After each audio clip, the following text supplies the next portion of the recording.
bà chấm dứt xua cũng mai mà bọn này bà dừng chấm đâm đại cho môi phải phải bỏ mà bị thú anh ấy tục kháng bà trong đắng tha vì đây nó nâng ăn bà đã tầm muối đang từng ngọt muối mà bọnแต่เรายังจับดาวจะไปแล้วป่ะตาจับดาวมาปูน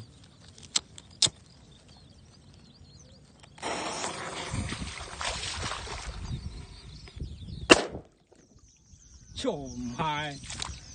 ลังหอยจุกมาเมื่อไหนมาปูนมือลงมือไม่ติดงบห้องนึงเด้อ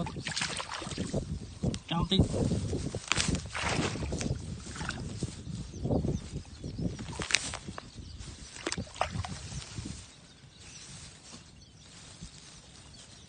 trời luôn đi nó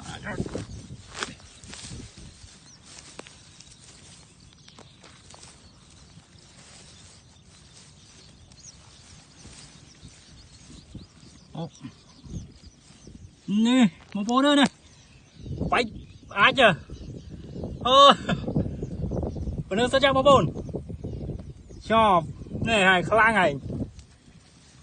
bên nước sao đâu bồn